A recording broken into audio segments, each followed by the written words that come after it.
How many are here who've not been here for the first two sessions that we did, the May or the June sessions? So 2 or 5. Okay. Is there anybody here who's really relatively new to the Course in Miracles? I mean, I got 1, 2 people. You guys are? Okay, good. So you're going to get a little bit of an immersion, which should be fun.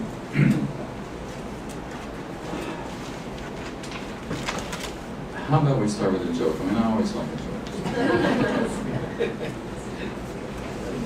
There's a story about 4 Zen students who decide to go into a week of silent meditation together. They sit down. A couple of hours go by, and one of them says, I wonder if I remembered to turn off the stove. To which the second one says, you idiot, you have spoken. We had agreed not to speak. To which the third one said, and what are you thinking about? You too have now spoken. To which the fourth one says, I am the only one who has not spoken.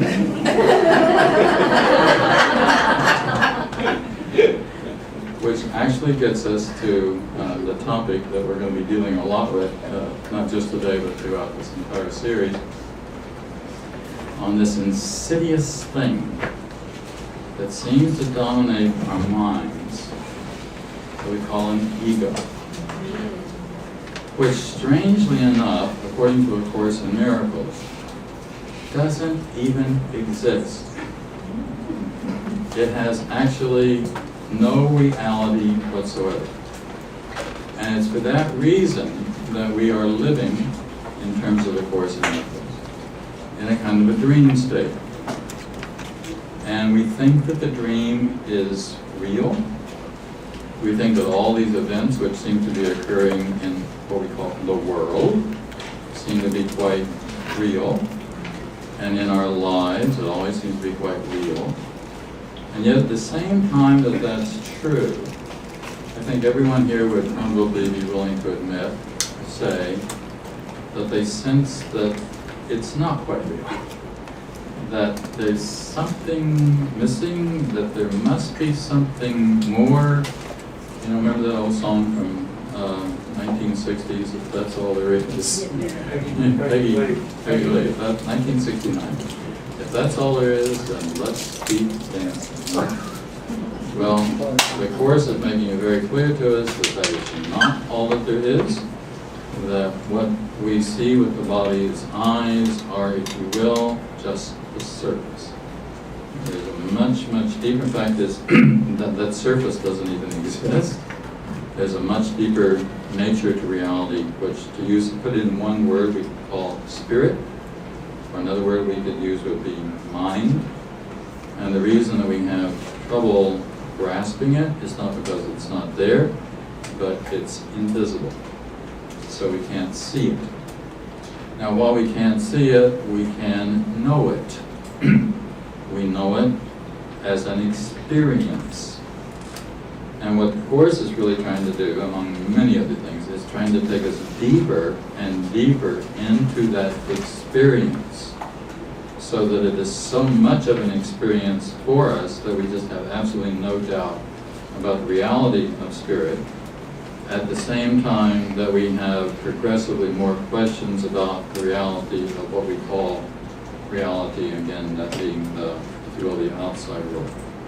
So, I am going to use these notes in part, and I want to start off with this quote by Einstein. For those of you who have online, you can read it.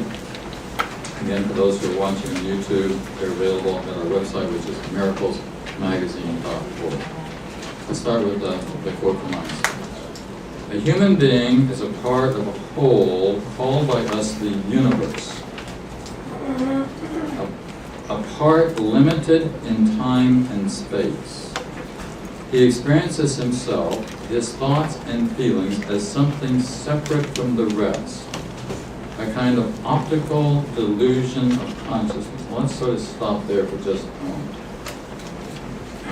this experience of being separate is really, in terms of the Course, and not just in terms of the Course, but in terms of much of the world's different mythologies and religions, our basic problem. We see it manifest in, for example, the story of the fall of Adam and Eve, that there's some sort of a breaking away from God.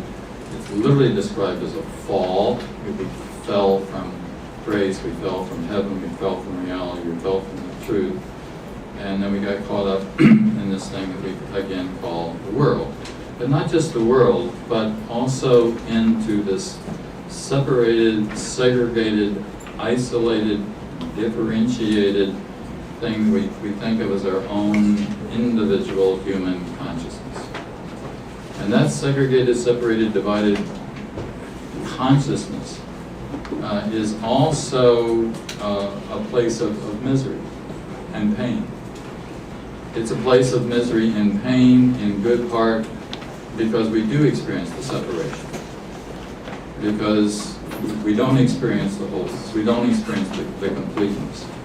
And we actually have a lot of blocks that are in our minds which keep us from being able to experience connection, to overcome the sense of separation. One of the important concepts in the Course concerns sharing or reuniting, coming back together again.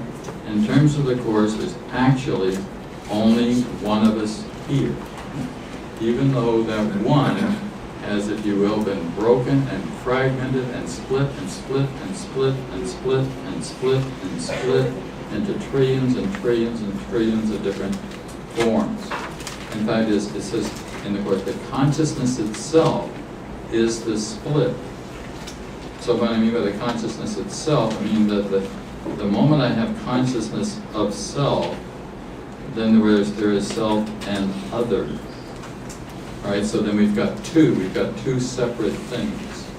So one of the things that makes falling in love a beautiful experience for us is that we experience that as a kind of joining or reunion, or blending, or coming back together of minds, getting the minds back together again, getting back to that wholeness, at least in part. I mean, at least, with another person, another human being. Now that's hard to hold on to, as you know. Love has kind of been changed a lot. But also, if it works right, we can deepen it and grow closer and closer to those that we love in the process of time. So let's go on with the quote. This delusion is a kind of prison for us. One of the prisons that we can think of is the body. The body itself is a kind of a prison that we seem to be locked into. As I think I said on the first session, that you ever feel like you'd like to get beyond, outside of this? We wake up every morning and you're back into it again. Even though you were for maybe temporarily dreaming that you were in another kind of a world, but now you wake up and you got to deal with kids, you got to go to work, you got to earn money, you got to feed yourself, you got to take care of this body, you got to wash it and clothe it, and etc. And it's just, it can become an incredible burden for us. Going a little bit further. This delusion is a kind of prison for us, restricting us to our personal desires and to affection for a few persons near to us. Our task must be to free ourselves from this prison. So that's what we're really looking to do. On the very first page of A Course in Miracles, it says, the purpose of this Course is to help us remove the blocks to the awareness of love's presence. And that's the task. We are constantly engaged in this process of removing blocks. Sometimes they're rather big blocks. Lots of resistance. I think one of the things that you'll find as you do the Course, as you do begin to remove blocks, the process for removing these blocks, by the way, is called forgiveness. Okay? That's the process by which we let go of, and I will probably say this at every single time we get together, but that we let go of our projections. We let go of our definitions. We let go of what we throw onto the world which then enables us to define the world, but it's also that very thing that defines the world that keeps us blind, which then keeps us from being really able to see. That's why the beginning lessons of the Course may not make a lot of sense to you, but they're all really trying to help you to see how incredibly projective you are, how much we do spend our time making, analyzing, interpreting, judging, condemning, etc. the world. There's a line in the Course where it says the ego analyzes. So it's the ego, which doesn't exist, keep in mind. But we're going to talk about it like it does. You know, the ego analyzes, the Holy Spirit accepts. So when I say the Holy Spirit accepts, we're just letting things be what they are. We're just letting the world be what it is. We're letting other people be who they are. And in that, there's really a tremendous amount of freedom. There's this really tremendous freedom, this tremendous release from leaving it alone, leaving other people alone. Because you can always be interpreted, you can always be analyzed, you can always be in the gauge of, isn't it awful? All the problems, you know, all the projections we can throw out. So a couple of illustrations that kind of point out how that we do this and how we keep ourselves blind. I begin here talking about Plato's cave, and I'm sure that many of you who study philosophy know the Plato cave story, but let's just look at this very, very briefly.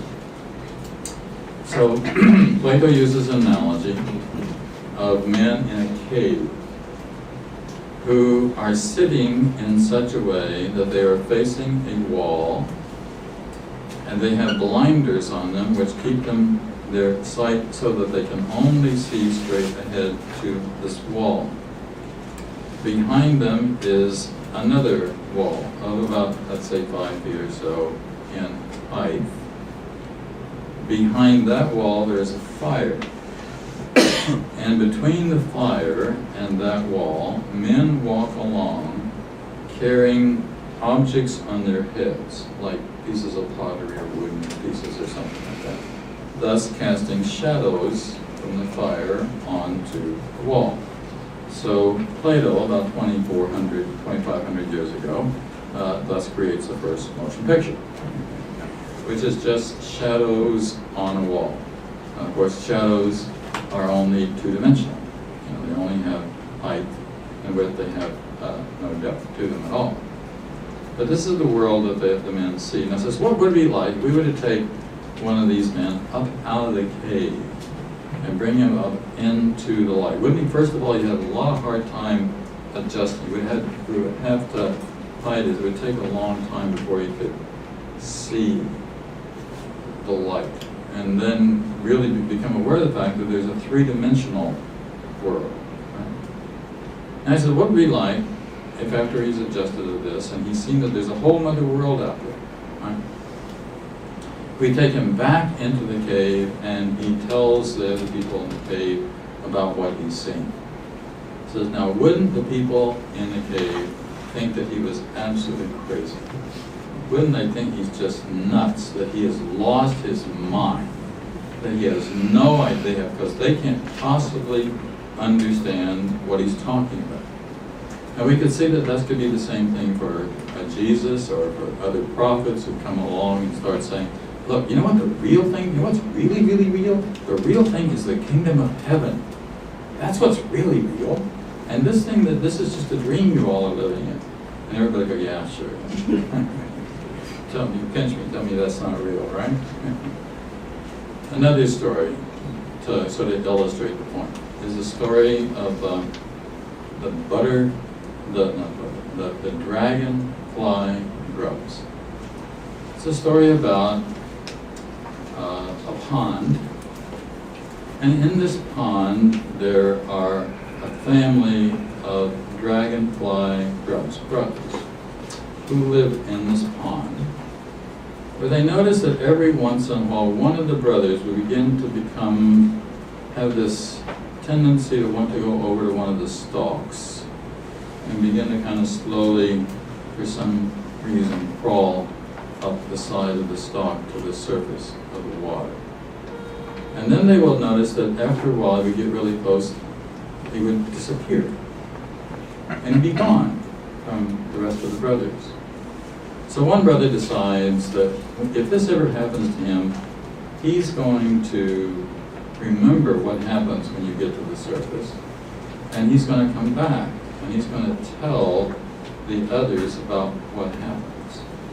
And sure enough, one day, he begins to feel this great urge to go start climbing up the stalk, and he gets to the top of the water, and he crawls out onto a lily pad, and he's just laying there, and it's been such a long, hard journey up there. And now he's tired, and he just wants to rest, and kind of falls asleep, and he sleeps for a very long time, and then after a while, he begins to wake up again, and as he wakes up, he begins to realize that things have changed, and he's got these wings now, and he begins to sort of flap them in the sunlight to dry them out, and then after a while he's able to lift off of the lily pad and starts flying around, and so like this whole other world, sky and blue and sun, and this whole other dimension. And then he remembers his brothers back in, and how he wants to go back and he wants to go tell his, but he can't go through the surface of the water because he's no longer a grub, and he's worried. But then it occurs to him that the good news is his brothers one day will join him. They too will come along, and they'll be able. This is a good story to tell at funerals. It is. It's a very good funeral type story. Well, you're really all here today because you've either picked up this book called A Course in Miracles, and you've begun to read it, and you've begun to study it, and you've begun to realize that this is talking about something that's really real. That it really is a kind of a guidebook to help us to get through this illusory world that we seem to be living in, into this other awareness, this other dimension. Or you're here because somebody dragged you here. You might find this interesting. Are you trying to tell us that we're all grubs? Trying to tell us that they're all what? We're all grubs. All grubs, yes. You have a way of seeing the deeper dimension of these things. Yeah, in a way that's true. I mean, that's kind of what the body is. You know, the body is actually, in terms of the Course in Miracles, absolutely nothing at all. Just like the ego, it doesn't even, it has no reality to it at all.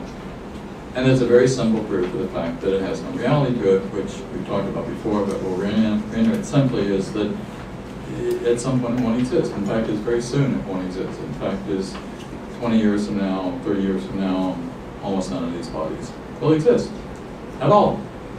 It doesn't matter because it has nothing to do with the nature of the reality of the truth of who you are. You are, of course, in America would say, spirit. I mean, spirit is it. Spirit is divine grace.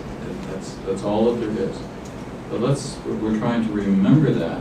Remembering that enables us to not be so trapped here in these bodies, in this world. It enables us not to take this thing so seriously, this world that we seem to be part of. It means you can look at the news dispassionately instead of getting upset about whatever the injustices that we're seeing in the wars that we're seeing in the world. Because let's keep in mind, this has always been the ego's world. The ego has always been in charge here, and always will be in charge here. Simply because, again, it's the ego's world. Right? There's no correlation, actually. The kingdom of heaven is completely beyond anything that we can imagine. So, I want to share with you what I call the four great illusions. Now, the Course in Miracles never talks about what it calls four great illusions, but in this section that we're looking at, the second part of chapter 1, the second part is called Time, Revelation, and Miracles.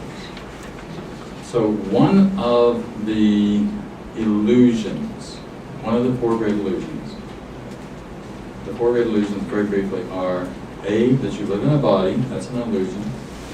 In a world, the world is an illusion. Another way to talk about that would be to say that space is an illusion. Because a body takes up space, the world takes up space. Right? Time, of course, the miracle says, is a vast illusion. And just as we seem to be trapped, if you will, in these bodies, we also seem to be trapped in time. Now the time trap is that we're trapped in essentially our stories. So the story is that you have a past. You were born somewhere, you had certain kinds of experiences, certain family, certain geography, certain biology, etc. That you're living in a present and that there will be some kind of future. So time, of course, is a vast illusion. We actually make up time. First of all, just keep in mind that one of the things that we make up is measuring devices. And then we forget that we made up measuring devices and we think the measuring devices are real. So for that reason, there is no such thing as minutes. There's no such thing as seconds. There's no such thing as hours. We made it all up and then we kind of forget that we made that up. There's no such thing as weeks. We made up weeks. We could, with the same simplicity, have created a month of 3 weeks of 10 days, and you would work 7 days and have 2 days off, rather than doing it the way that we do it now. It could have been put together in lots of different ways. We put it together, forgot that we put it together. By the same analogy, there's no such thing as New York or New Jersey. Somebody drew lines on a map and put a name on it, and we start following it. And by the same analogy, there's no such thing as the United States, or Canada, or the world. It's all part of what we're continuing to make up. Let's think about the time dimension.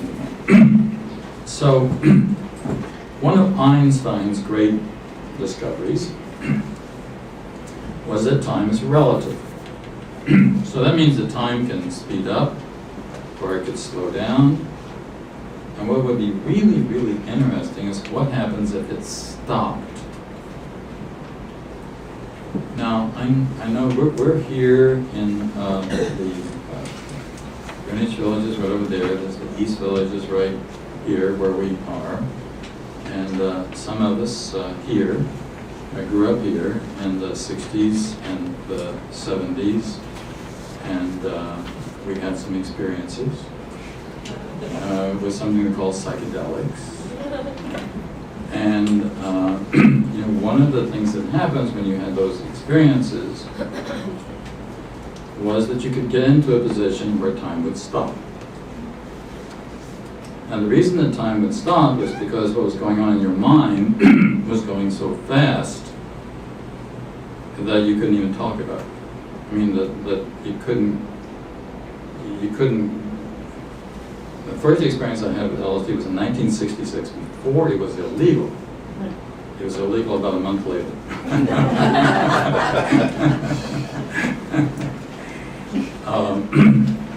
And I remember I brought along a tape recorder with me. I was going to tape record my experience, right?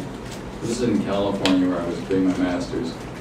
I'm sitting on a couch in front of a fireplace, watching stars and balls and all kinds of really incredible, perfectly formed things coming out of the fire and slowly drifting up, and just, where was that? And who was I making that up, or were those things really there? And that was a really, really interesting question. It was also like vivid, right? And so I had this tape recorder because I was going to tape record what was going on. So I picked up the tape recorder and I brought it around in front of my mouth, and I went.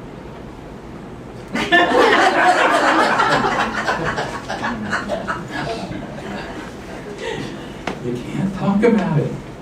You couldn't reduce it into, what, how are you going to put this into words, right? I mean, let's say that on a normal basis, I'm just making numbers, that we think at 300 words a minute, and all of a sudden I'm thinking of 30,000 words a minute. I mean, how do you translate 30? You can't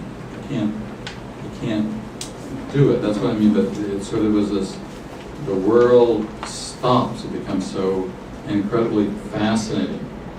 I was listening to a CD of Dr. Ken Wapnick recently, and you all know that Ken really is the major spokesman for the Course. And Ken was talking there about how just our normal senses, we filter out so much. We have to filter out. Because if we took it all in, which would kind of be the kind of thing that would be happening under one of those kind of experiences, we would stop again. We just wouldn't be able to handle all of the data, all the information. So we filter down to what we can reasonably deal with. You have to do that as you drive, walk down the street, etc. So we can't take it. So the interesting question is, what would it be like if time stopped? Now, there's an illustration that I like to use, which is if you think about the way that a hurricane or a cyclone works. So a hurricane or a cyclone goes around with this tremendous amount of energy, right? But the center of the thing is absolutely still. It's like there's nothing going on in the center. So I'm suggesting now that this is the difference between time and eternity. Time is the whirligig of energy. It's all this stuff that's going around on the outside. It's the story of our everyday lives. It's the drama. It's the soap opera. It's all the stuff that we get caught up in that we think is real. And all the time that this is going on, there's a centered place, which is really just this perfectly quiet. So what I see with somebody like a Jesus is that Jesus steps out of the center, comes into time, but unlike you and me, does not get caught in time. There's a story that happens around him, a really dramatic story, as a matter of fact, an incredible story that buzzes around who he is. But he doesn't get plugged into the story.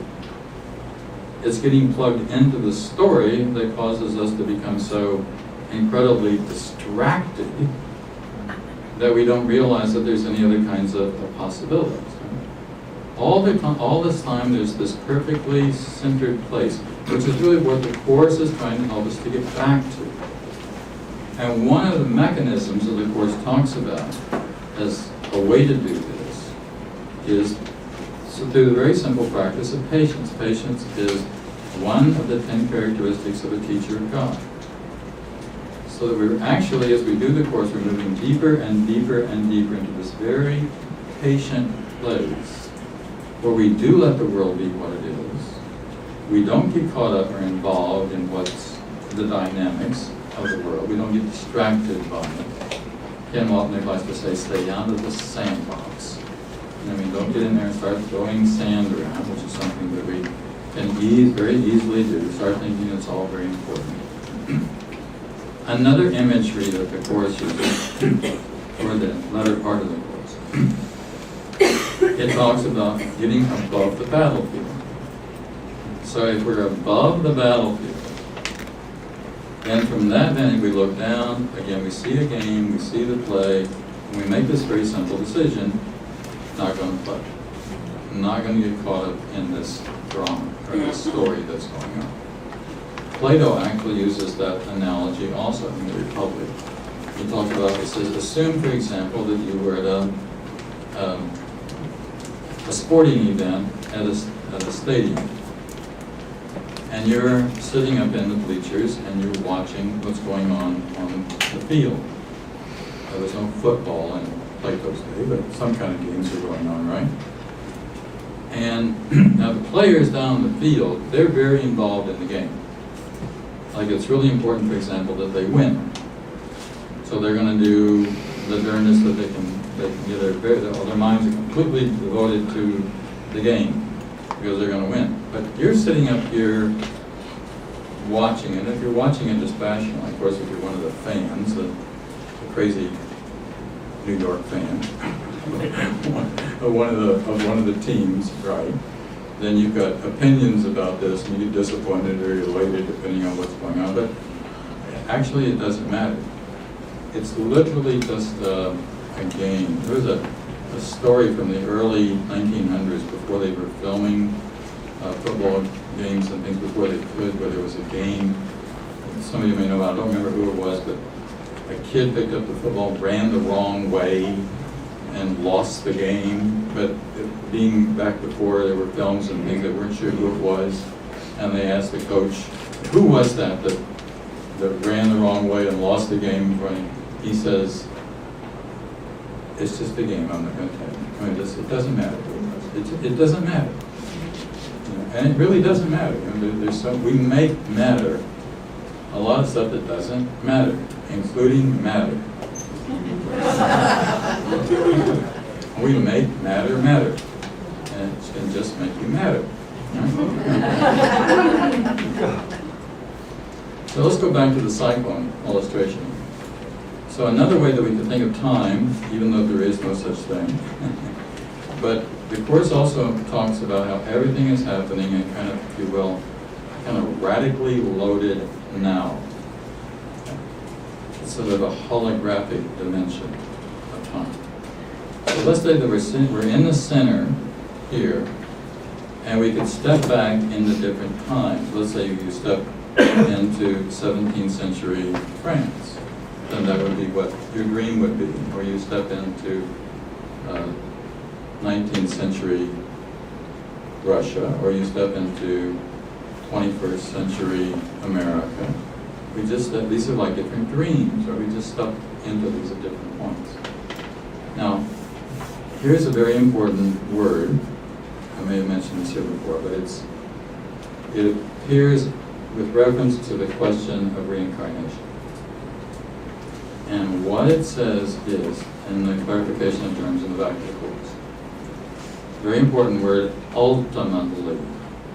Ultimately. Ultimately. There is no reincarnation. There's no past.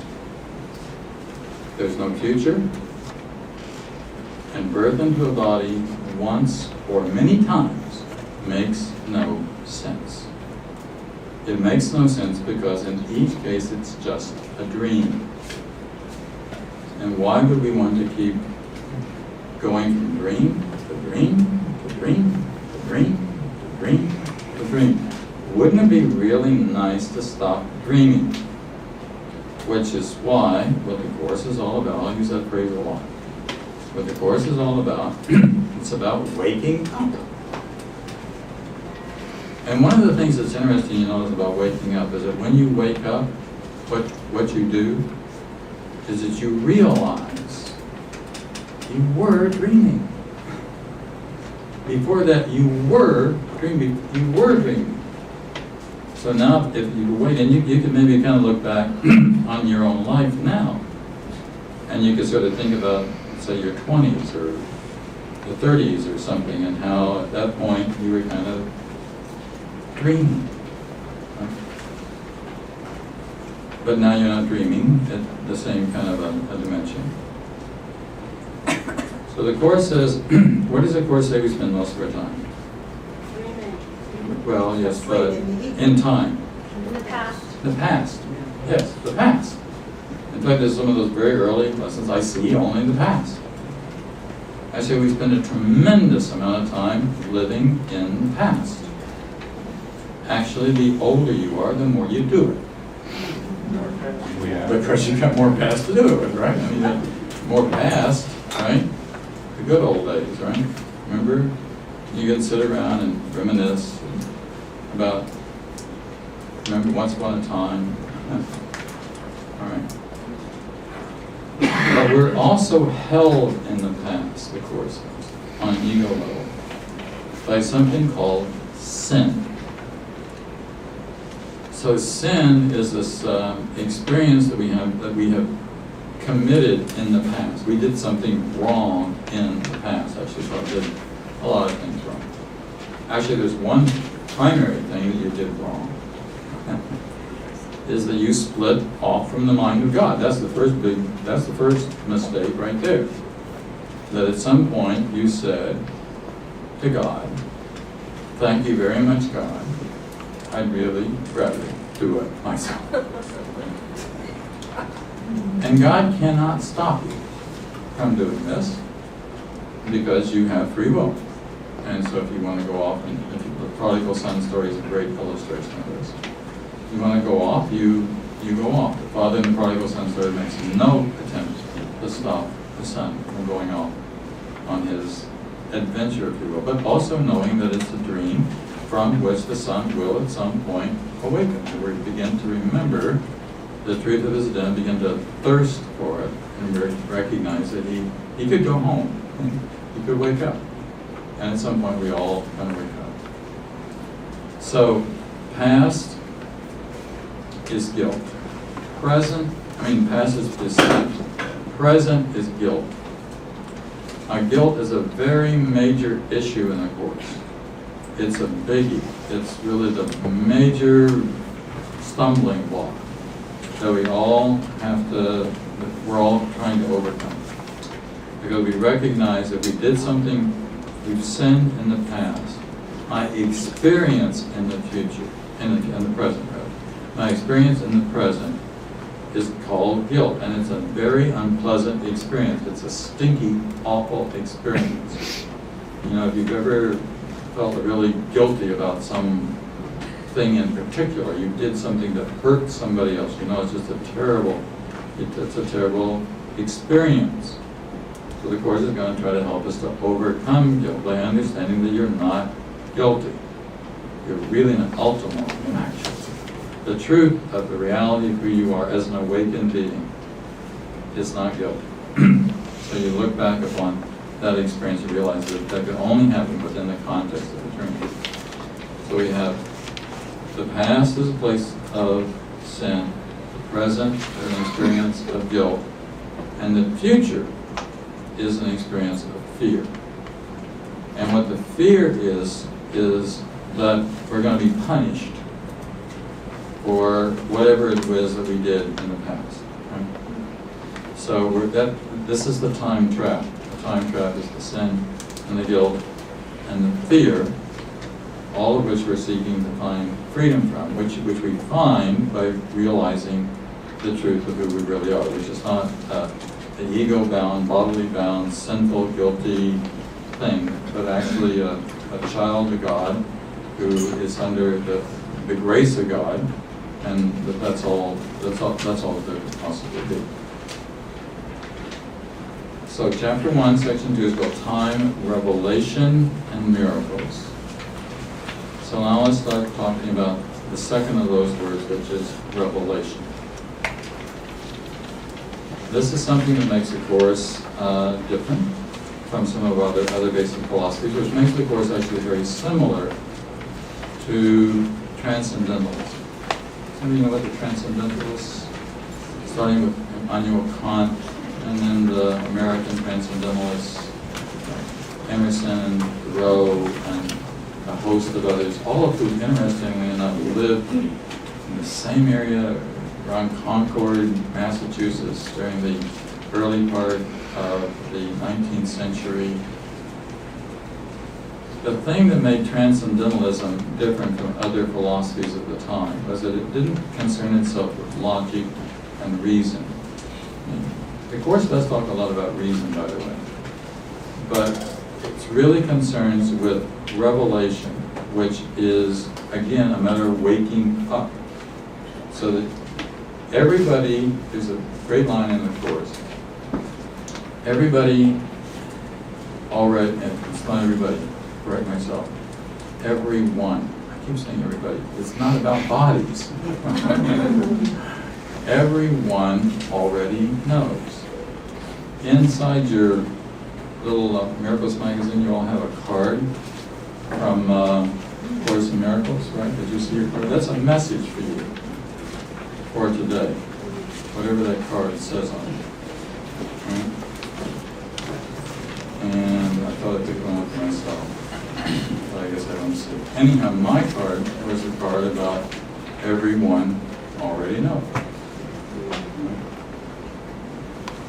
So it's really just a matter then of uncovering what you already know. The truth is always there. It's always been there. You can't actually leave the truth because the truth is inviolate. I want to read you some points about Revelation. Let's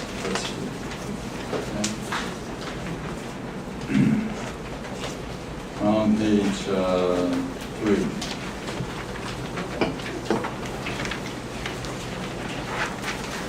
Revelation induces complete but temporary suspension of doubt and fear. Revelation induces a state in which fear has already been abolished. It is a direct form of communication with God. We could draw a similarity between revelation and insight. My favorite definition of insight is seeing something that's already there. It's always been there. So that when you have a revelation or an insight, it's kind of an aha experience. One of the basic qualities of a mystical experience is called a noetic quality. Noetic means that we come to know. Now this is another important point in the Course. The Course draws a distinction between knowledge and perception. Perception is what happens with the body's eyes, or with any of the senses. So we see, or with our other senses we find testimony to the reality of whatever is external. Knowledge, knowing, is something which transcends the senses. So for example, if somebody says to you, "Are you in love?" and you say, "I don't know," you're not. Because if you knew that you were, you would know that the answer is yes. So we know it. And we know that, give you those, you know about Jung and all? I will never remember what stories I've told him, but we'll do the best I can not to be too repetitive. There's a wonderful clip some of you may have seen from when Carl Jung was being interviewed by Dr. Lawrence van der Post in the BBC in 1961, which is the year that Jung died. So this is this old black and white video from 1961. Dr. Lawrence van der Post says to Dr. Carl Jung, "Dr. Jung, do you believe in God?" And Jung does this kind of pause. And he says, "Believe in God? No. I know. I know." Knowing is something which is much, much deeper. Knowing is something about which there is no doubt, about which there is no questions. So belief is something which is very weak. And the reason that the belief is weak is because we can change our beliefs. So I could believe one thing one week, and then I could change my beliefs and believe something else another week. But there's this kind of knowing which is really deep inside. And the truth is, as I said, that everyone already knows. Everyone here, which is one of the reasons that you're here, because we're just really kind of looking for reinforcement about what we already know. Everyone here already knows about heaven. And the reason why you already know about heaven is you came here from heaven, and you're going back to heaven after this little experiment off on your own, like prodigal daughter, prodigal son that you are. And by the way, you know what happens when you go home is that Father, let's just don't get too serious about God being a man. That's just symbol or a woman or anything. There's no sex involved at all here. Just welcomes with open arms. It's just, it's literally just a matter of you woke up and welcome home. I'm glad that you're back and that dream is over. And I think you'll go, whew, I just had the silliest dream. Someplace called New York. All these people, buildings, cement, concrete, doors all over the place. Right? And bodies in the place. And people, which everybody was trapped in these like robotic bodies moving around. Well, it's not a matter of that. It literally is just a matter of waking up. It's just, but how do we wake up? What the Course is, and one of the reasons it's not easy. First of all, it's not easy because we're so deeply asleep so much of the time. We live on such an unconscious level that it's really a struggle for us to awaken. But part of what the Course is trying to help us do is to see how much we are asleep. And one of the ways that you can tell that is to be very careful about whatever comes your way. Like whatever comes, I mean, even the accidents, the things you weren't expecting, or the things that you create that you didn't know that you were creating, maybe like death, or disease, or whatever it is. So then, those are just really another wonderful line from the Course concerning time. The past as well held no mistakes. So the past as well held no mistakes, and that was just a part of the learning process that you had to go through at the time. It's always, you actually can be very kind of glad about that. I mean, of course, there are no accidents. Chance plays no part in God's universe. So whatever it is, whatever lesson it is that I'm learning is really a lesson that I set up for myself. You actually designed this program. And that's why the Course says the script is written. Okay? You wrote the script. You gave yourself these assignments. Oh, this is interesting. I think I'll try drugs and alcohol for a while. Okay, that would be an interesting experiment. But now, then we got to really struggle to wake up. Get out. Wake up from that. Wake up. Get out of that. Get out of that, so that I can see more clearly. Of course, it's really about trying to help us to see clearly. I think I said in one of the previous talks here that it's all about consistently raising awareness. So we're raising awareness, raising awareness, raising awareness, raising awareness, raising awareness, so that unconscious things aren't happening. They're not, and if they do, then I really want to look at that and think very closely. Why did I allow that? Why did I permit that? Why did I bring that particular lesson to myself? At that point, what the Course is about, it's about being responsible. It's about being very, very responsible for everything that comes our way, because then you can't bitch and complain anymore, because you realize that it's you gave your assignment to yourself, right? So it's this continual process of looking at the blocks, removing them, like let's just say that you have a wall. We'll do another wall here, right? And the wall has got cement blocks. On every block there's a word.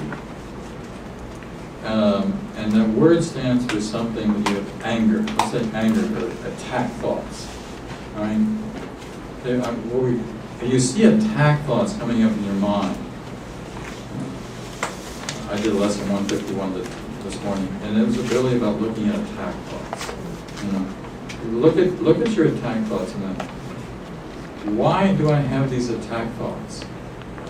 And isn't it insane that I would have attack thoughts? That I would be putting this out onto the world? And is it not possible that I could let these attack thoughts go? That's the process. That's forgiveness. Forgiveness is the process by which I let these attack thoughts go. I literally give them up so that I can then move forward. But so anytime something seems to be happening, that you say, I don't want this. Then the real question is, well, why did I create this? Because I did create it. And even if it wasn't you that created it, maybe it's something that does seem to come from the outside, then the question is, well, then why am I so disturbed by what's coming from the outside? Actually, let me read for you, I get my book started. This is from the chapter that we're dealing with. It's on the bottom of page 9. If anybody's got their books with 9 into 10.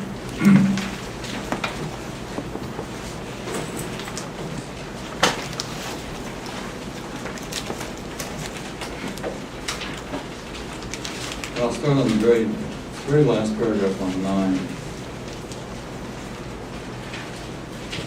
Air cannot really threaten truth, which can always withstand it.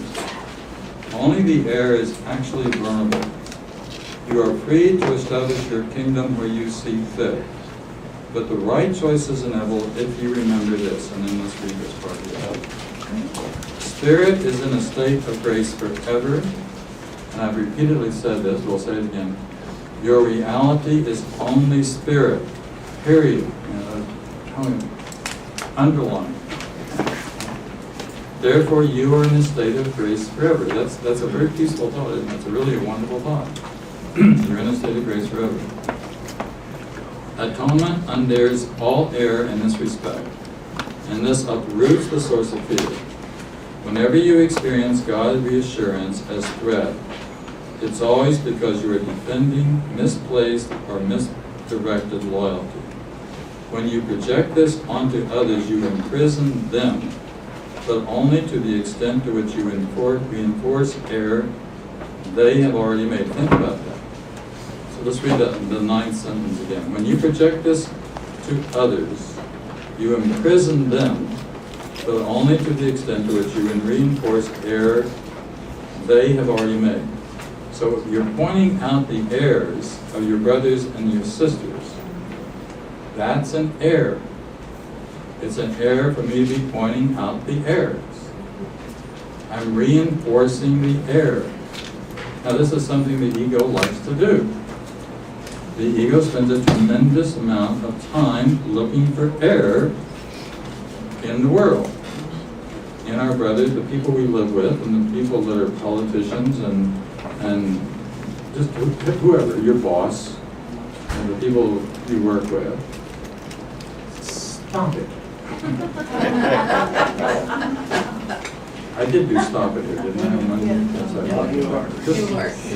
Just stop it. That's the piece that you can have then. Just see it. The advantage of doing the course is that it enables you to stop it quicker. You see it, you stop it, you see it, you stop it.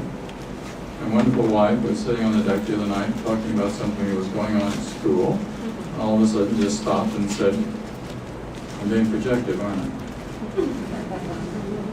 I hadn't said a word. You see it. I mean, you see it in yourself.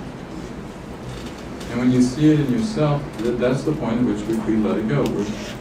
Part of our unconsciousness is that we're so unconscious that we don't even see this. So we just let it go. Now, one of the things you want to look at is the degree to which you create a very artificial world for yourself. The story of your life. I was once listening to a guy talking about writing soap opera. He said there's only one rule that exists in a soap opera. Nobody gets to be happy.